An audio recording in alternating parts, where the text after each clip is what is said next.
April marks Financial Literacy Month in the U.S., a time when we collectively focus on empowering individuals with the knowledge and skills needed to make informed financial decisions.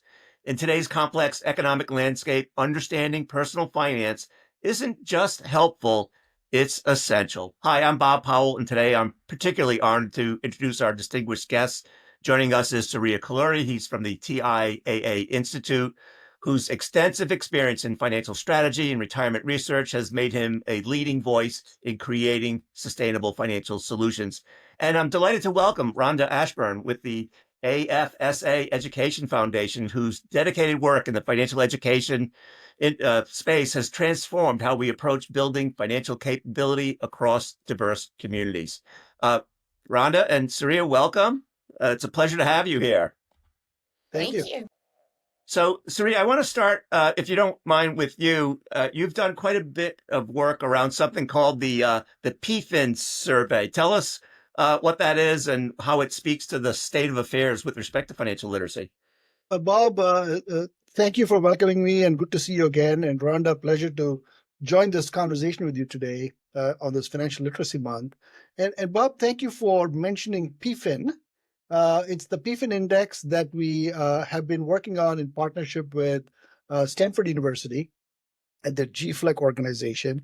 And we've been doing this work, Bob, as you might know, since 2017, which means that we built a track record of understanding people's levels of financial literacy. And so that's what the PFIN Index measures.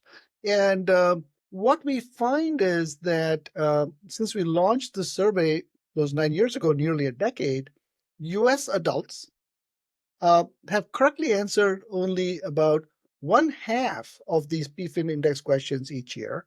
And I'm very eager to hear, when I'm done, Rhonda's reaction to whether she's surprised by this or not. And the other thing I wanted to say about not only overall this level of literacy, but if I think about the Gen Z that many of us are focused on, the youngest cohort, it's the lowest amongst them, this financial literacy part. And it also continues to be lower among women than men. So there's kind of a gender gap in this financial literacy. And what does all this mean? So what does it mean that the levels of literacy are lower or higher? And what we find is, in terms of an implication, that those with lower levels of financial literacy are likely to have twice as much debt. Maybe they don't have emergency savings. Or maybe they, as retirees, don't have enough money to spend in their retirement. And more troublingly for me, if we assume those folks are also at work, they're more likely to spend 10 hours or more per week dealing with problems related to their personal finance. So because their mind is occupied by either bills unpaid, debt to be paid, etc. And I'll just add one more wrinkle, Bob and Rhonda, that you might find interesting. In addition to financial literacy, we thought, while we're at it, can we also test people's longevity literacy? Because we thought it might be important for us to gauge whether people appreciate that our human lives are kind of lengthening.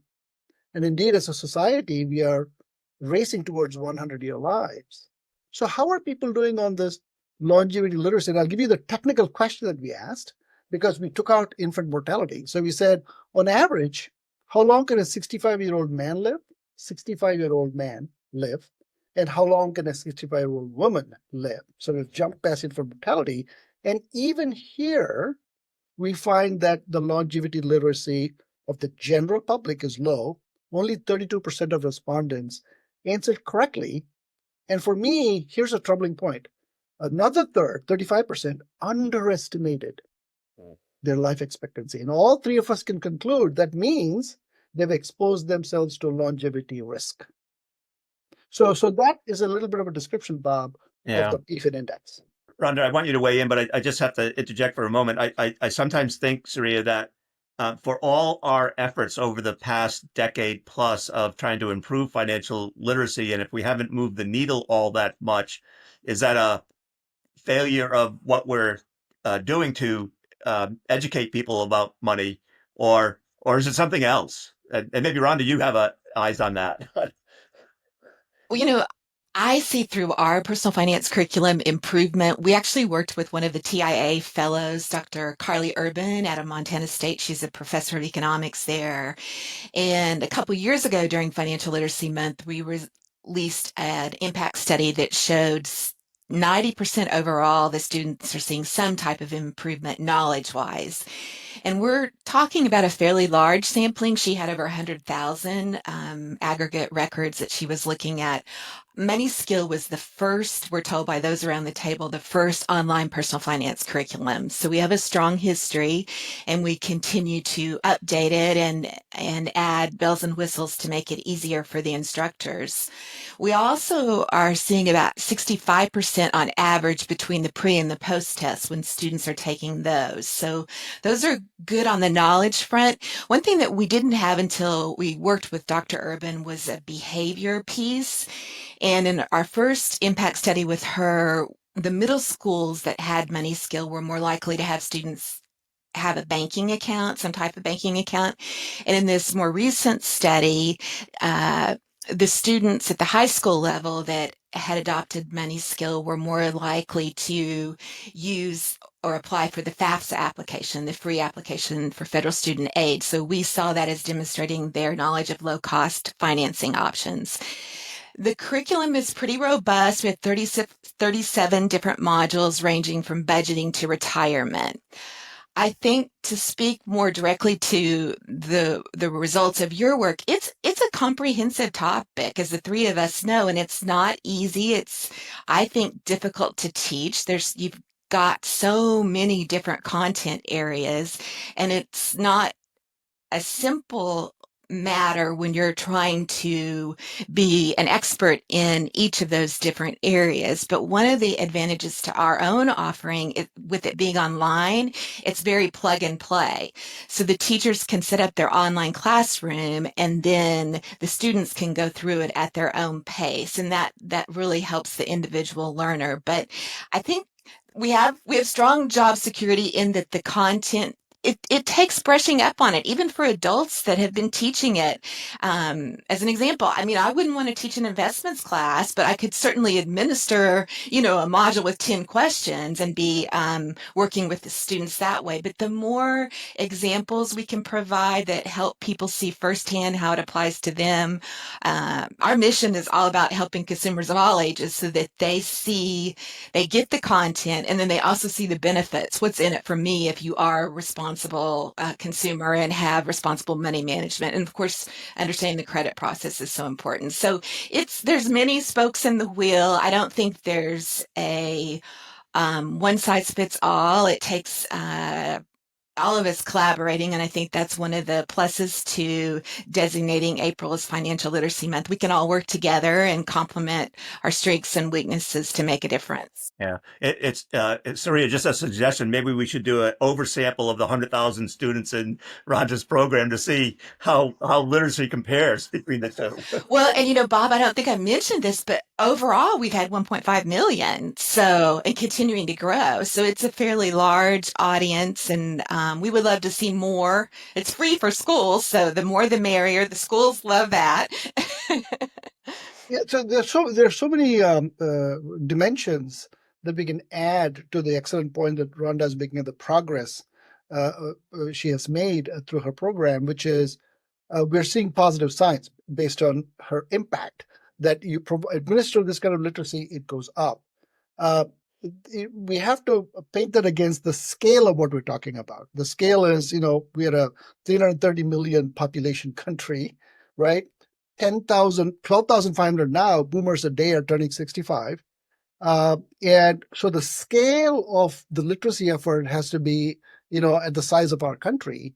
And so these efforts are powerful, but we need to together find out how do we scale this. Yeah.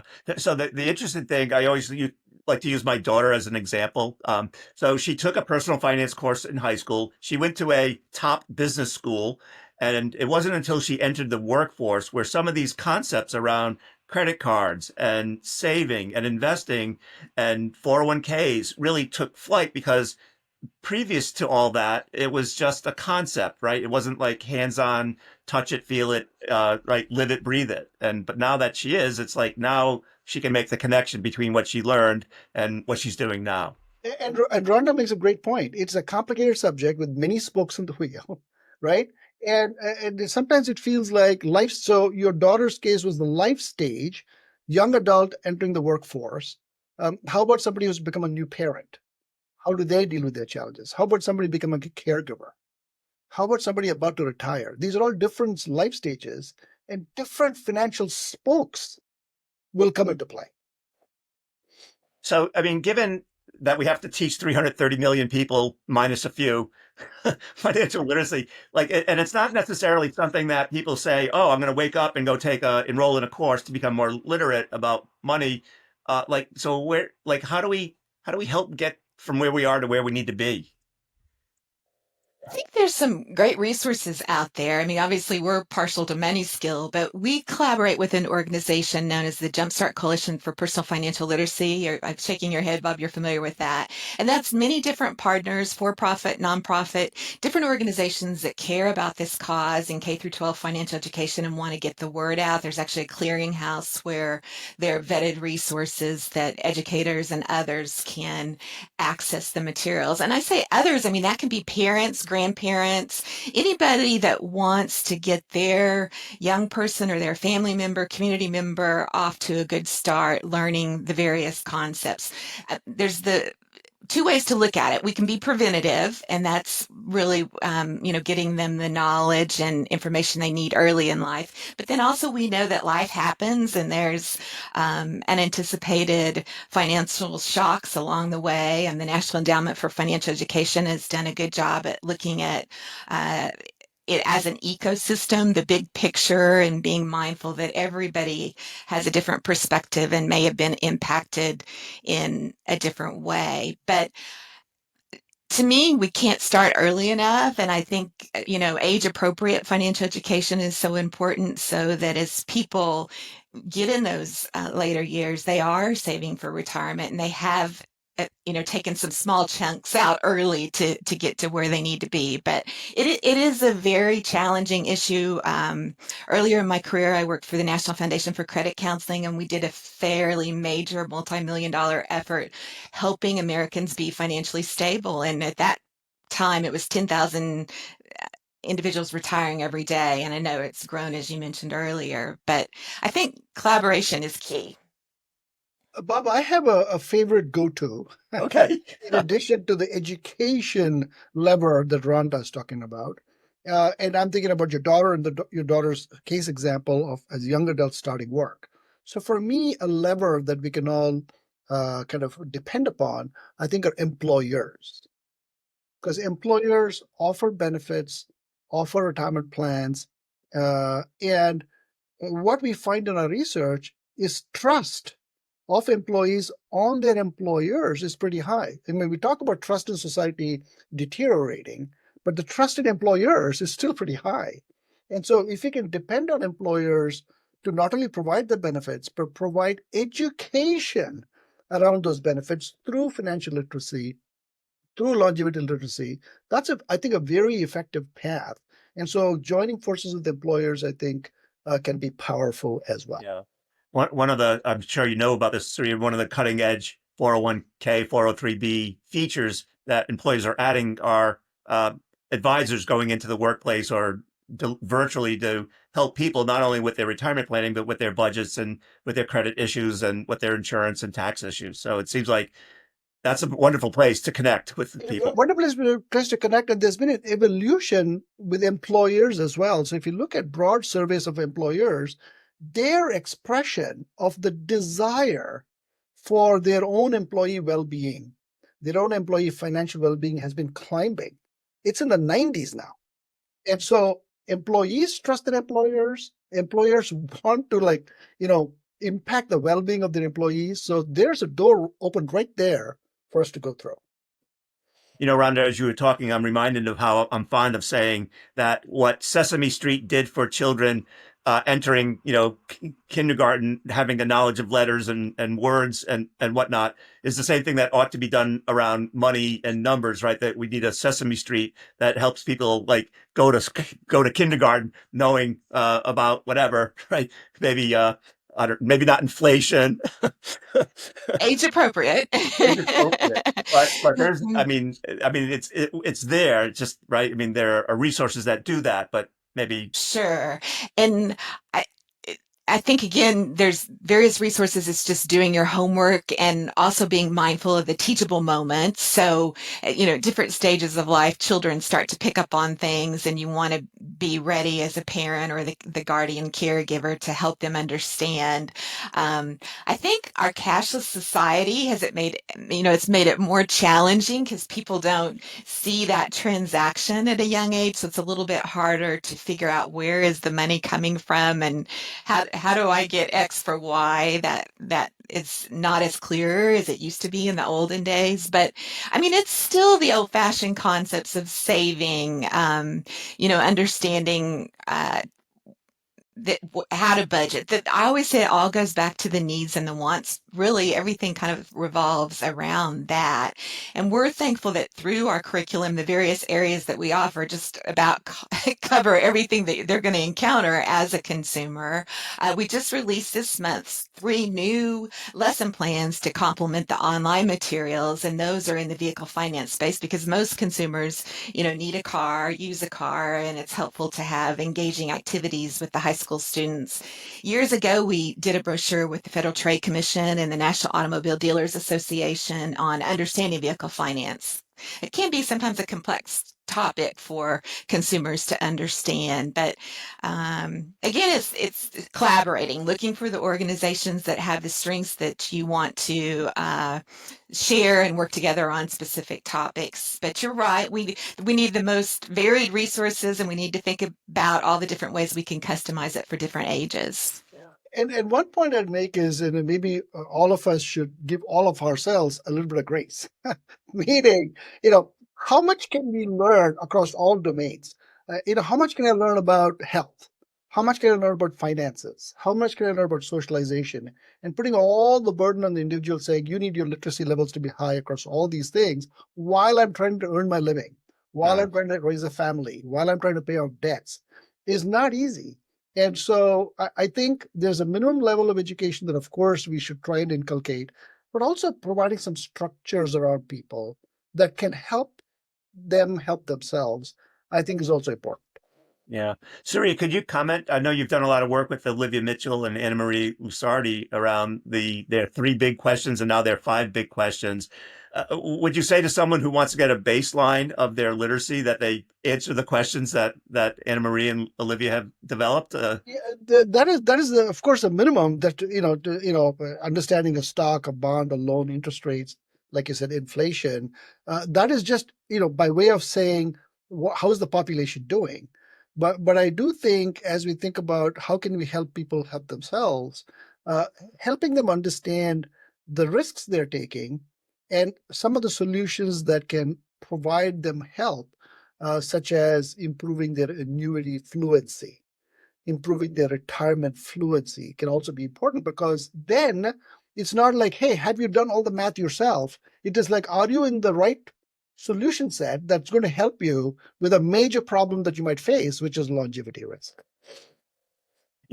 I'm fond of noting that people sometimes dismiss out of hand an annuity or a reverse mortgage, when in fact what they should be doing is thinking about them as just tools that might be appropriate for facts and circumstances that may be theirs or may not be. But to rule something in or out just because you think someone said don't use it is really a disservice to that person, right? Well, I actually think it's a puzzle, to be honest with you. Yeah, we call that in the industry and in the literature the annuity puzzle, which is if you ask an economist, hey, is this a good solution to kind of help mitigate, kind of smoothing out consumption and managing longevity risk? Pretty much economists will say, yeah, that's a good idea. But if you ask an individual, hey, do you want to buy one? They're like, no. It's like eating spinach. right? And so we're going to drag them through it. So there is a framing issue, there is a historical baggage issue that we all have to kind of just work through because we know this is a good answer. So I also think, pension plans, all three of us know this, pension plans are beginning to wane. The pension plan that my grandfather had, my dad had, they're on the wane. They're all about to disappear. So employers and policymakers, were focused on getting people to save through what we are now calling defined contribution plans. That is, you save for your own retirement. So there's growing uncertainty around Social Security. We're all a little nervous about, hey, is it going to be around? Is there going to be a haircut there? And as I've mentioned, we are living longer lives. And this is a stat that I'd like to share. Since we passed Social Security in the 30s, we're living 17 years more. 17 years, right? So how are we going to fund this? So we do need to help people manage their savings and make sure to last through retirement. And so an answer would be lifetime income. And we could make it easy for them, Bob, I think, by saying they don't have to buy it. Like I said before, let's make sure the employer offers it as part of their natural solution that they're investing in when they start their work. Yeah. Surya, it's interesting. You mentioned Social Security, and I'm fond of noting in all the years I've been writing about Social Security, a new 3 to 5 million people turn 65, and they have questions about Social Security, just like the previous 3 to 5 million did. But for them, it's just in time learning, right? They didn't need to know about it 5 years ago. They won't need to know about it 5 years hence. But for that moment in time, they need to know about it. And as you're describing longevity risk and the use of an annuity to mitigate and manage that risk, it doesn't have the same just-in-time issue, right? Like longevity risk is a insidious risk, like inflation risk, right? I don't know what's happening to me, right? By the way, Rhonda, my friend, is interesting. Given your educational kind of focus, Rhonda, I was speaking to a group of summer interns, right? And you would imagine that the group of summer interns are interested in AI. They might be interested in climate, right? Things that we know they're interested in. But I spoke to them about longevity and aging, and I'm like, this thing is going to crash and burn because they're not going to be interested in this topic at all. But when I said to them, imagine your parents and your grandparents. Now imagine them living to 100, and imagine that's you. How are you going to live your life? In other words, if you get your degree at age 22 and you're 65, that degree is no longer worth it. How are you going to navigate? What's your new map of life? Completely engaged, because it's about them. It's not about money and savings. It's about how are you going to navigate? Are you going to take time off? Are you going to take sabbaticals? Are you going to save for breaks in your career? Makes it very engaging. I had the pleasure of working for a career and technical student organization for 24 years, and it was a wonderful way to understand better that youth perspective. And I think sometimes we don't give our young people enough credit. I mean, they really are thoughtful and they want to do the right thing and they want to learn, but they need trusted, educated instructors to help guide them and offer resources like Money Skill and other ones that, various groups offer. There's a lot out there in the space. But to your point, we see that with our interns too. They get very engaged with the curriculum. They by the end of the summer, they say, "Wow, I've really learned a lot." And all along, they've been helping us better equip the instructors to use it and make sure that we're all set for the next school year. But I think we do need to celebrate our successes. That's one of the positive things about Financial Literacy Month. It gives us all a time to kind of join forces and look at ways that we can get the word out. And that's something for your audience, Bob. They can get engaged. We have an ambassador toolkit that we have on our site, and it's simple things, like checking your school to see if there is any financial education offered, using the social media that we're providing so that you can get the word out through whatever organization you're connected with, or your own family, your young adults, whomever can help get that social media out. And as it says, an ambassador helping others understand the importance of the topic. On our site, we have an event section. You just go to moneyskill.org, and that's where people can sign up, instructors, parents, etc., that want to access the curriculum. But those that want to continue throughout the year looking at the various events and conversation starters that you can take part in through other organizations. We're big about collaborating. We're a small foundation. We can't be all things to all people, but we can work with others and make sure that people know what's out there and the resources that are accessible for free that they can use that have been vetted. Yeah. If you don't mind, I'd like to sort of double back on the topic of risk. There are a good many academics, Olivia Mitchell and others, who have suggested that we have bad risk literacy, that we don't understand probabilities and statistics and the probability of living to age 95, for instance, or the probability of a couple living to age 95. And any thoughts about how we can improve risk literacy? Even understanding of I think we are, and I think the three of us might agree on this, we are stuck with industry jargon. We are stuck with difficult to understand terms that are English, but not quite English, right? Yeah. So, for example, when we say life expectancy is 85, right? Just take that sentence, life expectancy is 85, right? For a male who has reached age 65. In our survey, some people assume that they're going to get to age 85 and die. Right? But it's not like it's a cliff. It's a normal distribution. There's a probability that they can live beyond it. There's a probability they can live less than it. It's just so how we even articulate. So rather than saying your life expectancy is 85 and people go, oh my God, I'm going to get to 85, I'm going to die. Saying the chances that you're going to live to age 85 are so much. The chances that you're going to live to age 92 is so much. So rather than using shorthand, really framing this correctly so that the lay person understands, I think is a very important obligation that we should take upon ourselves. Yeah. It's interesting. I was talking to a chief investment officer, and we were talking about this notion of risk with your portfolio. And I asked whether people need to know what standard deviation means. And he thought, only if you want their eyes to glaze over. But Yes. yet people do need to understand that there's risk in investing, and standard deviation is a measure of that, right? Right.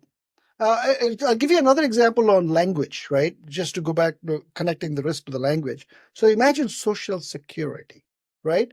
So we talk about Social Security in terms of early filing and late filing. And so if you ask the general public, do you want early filing or late filing? They're going to go, I'll take the early. Why am I waiting? Whereas if you said minimum income versus maximum income, right? They'll say, what do you mean? Oh, it's 75% off between age 62 and 70? Well, let me think about this. So really, we got to be careful about language and words. Would you both care to talk about the use of social media like TikTok and Instagram to deliver financial literacy? It seems to me like two things. One is um, there are people out there who are legitimate. And I know in one case, in my daughter's case, it was because of Mrs. Dow Jones that she understood she owned an S&P 500 in her 401k. On the other hand, I know that there are organizations like the CFP board that are doing their level best to make sure that they combat inappropriate or wrong information out there. So we're living in a world where it's hard to decipher, quite frankly, which is right and which is wrong. Bob, just last week we had a general partners meeting through the Jumpstart Coalition, and we had a panel on this. A gentleman from the CFP board, I believe, was there. And we also had a young person on the panel. And I think part of it is just learning and helping them understand the importance of going to trusted sources, because frankly, just because it's on TikTok doesn't mean that it's a trusted source, right? But so many times it becomes viral and it's not necessarily good information for the consumer. So educators and others, we all have to help guide people, and I think even adults, it's very easy to be misled by the information that's available out there. Sadly, personally, I think sometimes the bad information tends to go viral more quickly, and perhaps that's because it's the old saying, if it is too good to be true, it probably is. Just be mindful of that. But it there's a lot on that front that we need to continue to weave into our educational lessons and help the students understand. And sometimes it's just the very simple approaches, the right and the wrong, and just showing them firsthand. And I think I agree the language is so important. So using words that are youth friendly, that set them up for success when they start to have these life experiences, and they'll have aha moments later. And I think it has to be the teachable moment, because as a young person, you're not thinking about retirement. So you have to help them handle it in chunk size information so that they're just not overwhelmed and they give up, because then we defeat the purpose of the whole situation. Yeah. So I have three thoughts on this, Bob and Rhonda. Yeah. And acknowledging that we are flooded with information. I mean, it's the reality of what it is, right? So one point I'd make is we need to be in the fray. We can't avoid this, right? The folks that we care about, the folks we want to influence, are in the fray. So we need to be in the fray with them. So that's kind of one point. So we can't avoid this and say, well, it's all like bad stuff there. We can't be, we need to be in there and influence the way we can. The second is I wonder if we could not influence the influencers.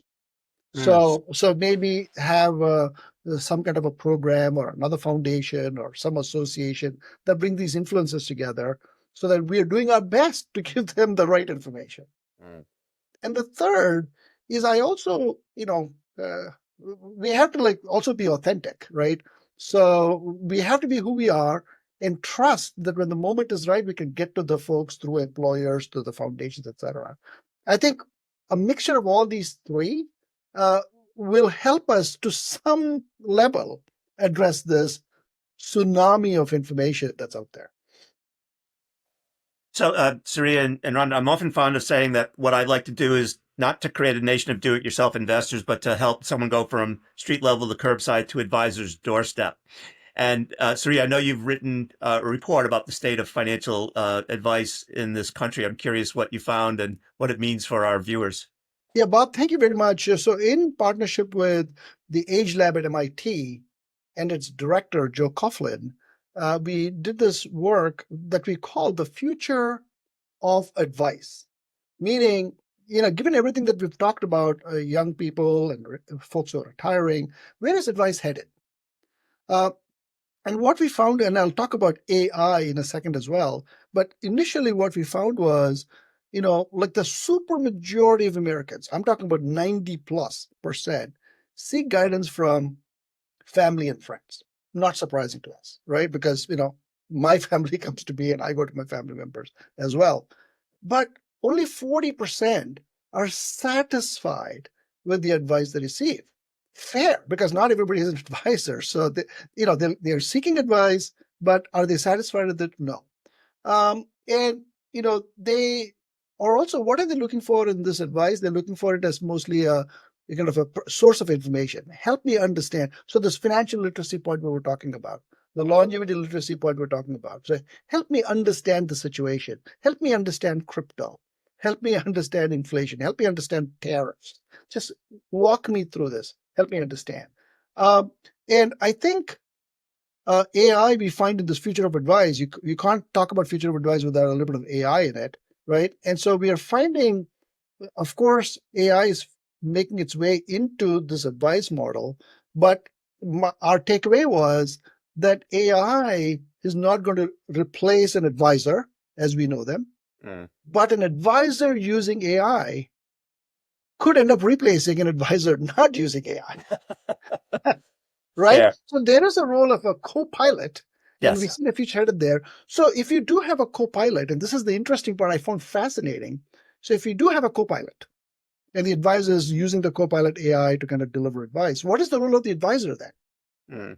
The role of the advisor is understanding the client's life circumstance, having empathy, kind of bridging a solution to the, not a one-size-fits-all cookie cutter, but that client's life circumstances, understanding male and female psychology, understanding their life stage. So they're going up the value chain of advice, but using the co-pilot for information gathering, standard solutions, etc. So this whole combination of AI and advisor and this gain in empathy, I buy into, but I was glad to see coming out of this study. Yeah. Rhonda, what's your take on AI and its use and value with literacy? Bob, the first thing that comes to mind is proceed cautiously. I, we try to be open-minded, and I think it's important. I think, there's not, as I mentioned earlier, there's not like uh, a one size fits all, and I think there's advantages and disadvantages. But for young people in particular, you just want them to be careful. They're so impressionable, and they've had limited life experiences, and so um, it needs for the adults, I think, to be engaged with them and kind of the guide by the side, if you will. But obviously, we know that change is important and we've got to be mindful of this and we want to be competitive, and all of those factors are important and, can make a big difference, bottom line. So it's kind of like a double-edged sword. You've got to just be open-minded and proceed with caution, is my own personal philosophy. Yeah. So I want to give you three examples. I use AI a lot for different reasons. But I'm going to start with one anecdote. There's a professor at the University of Rochester who wanted to calculate his Roth IRA conversion table, how much to convert and when, so as not to bump himself up into a higher tax bracket or to put himself into a higher IRMA bracket for his Medicare Part B premiums. And it was a pretty sophisticated prompt, and out came a table that told him how much to convert and when. Now, was it correct? I don't know. I feel like you would need to go to an advisor to have that advisor be a sounding board to say, yeah, AI got it right here, or here's where it got it wrong, right? I don't think you should accept it at face value that it's correct. And the other point I would make is we've been running a series on Retirement Daily. We call it Man versus Machine, where we ask AI a personal finance question and then ask a personal finance expert to critique the answer. And what we find routinely is it gets some stuff right, some stuff wrong, and then some serious material omission. So it's not there yet as a trusted co-pilot or a trusted co-worker yet. But the last thing I'll mention is, depending on what you use, I just used Gemini Deep Research for a project where I wanted to look at which states are best for people based on their income sources. So if the bulk of your income comes from earned income, maybe these states. If the bulk of your income comes from Social Security, these would be the best states. And if the bulk of your income comes from capital gains, dividends, and interest, this would be the best state. It generated a 25-page report for me.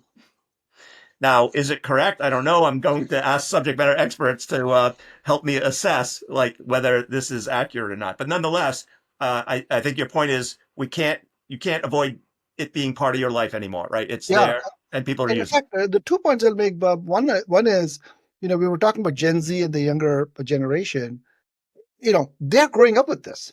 And but the faculty friends that I have are incorporating it. So rather than saying, here's a test, and then trying to find out whether they used AI or not, saying, use AI, now you critique the answer that AI gave you, right? So it's a way to kind of co-opt that and begin to teach the student critical thinking skills. So the very point you made about Medicare and IRMA, okay, let them generate it and let them critique it and get the pluses and minuses. So that's one point. The second point is it seems to be the more bounded the data set, the better off you're going to be. So in other words, not go to the wide world and come back with a wide set of data and then hallucinate about it, but rather than saying, here's a bounded data set. Now, within this trustworthy data set, come up with what you might think is an answer. It still might hallucinate, but it's at least bounded. Yeah. It's interesting because I have used it to create quizzes around content. So I will ask it, for instance, using Bloom's taxonomy for, cognitive level 1, 2, and 3, generate 10 quiz questions with one correct answer and 3 plausible distractors. And it does that, right? It does that perfectly fine. Yeah, but let's agree with Rhonda. Sounds good. Proceed with caution. I think that's almost anything in life, though, right? For those of you who remember the series Taxi, where Ignatowski was taking his cab driver's license and he asked, "What is a yellow light for?" Go slow or slow down, I think was the answer. Slow down. All right, so we've covered a lot of ground. Anything we've missed or just bears reemphasizing? I think this has been a really fruitful and helpful discussion for our viewers. I do have one thought, but let me see if Rhonda wants to add anything, and then I'll jump in as well. Okay. Well, just thank you both for the opportunity. I think that what we find is we need more of us. We need people to stress the importance of financial education and get the word out on these various offerings, whether they're going to moneyskill.org or another organization.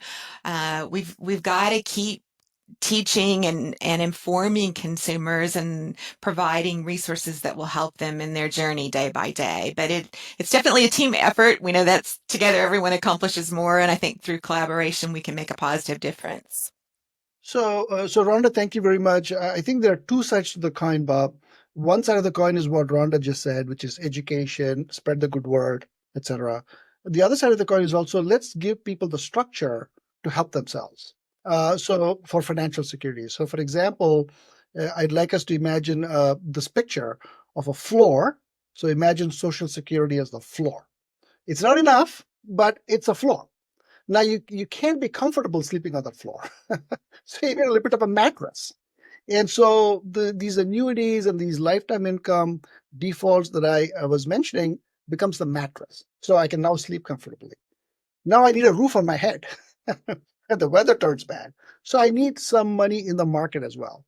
But if we can think about our lifetime security assets as depending a little bit on Social Security floor, depending a little bit on lifetime income mattress, and some money in the market so it can grow with the market, I think that is the fuller picture of how we can help Americans help themselves. Yeah. A friend of ours used to refer to this as floor and upside, I think. Yeah. Right, Surya? So makes it easy to understand.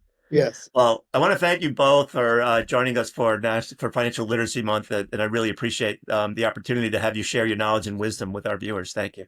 Thank you, Bob. Thank you, Thank Rhonda. you.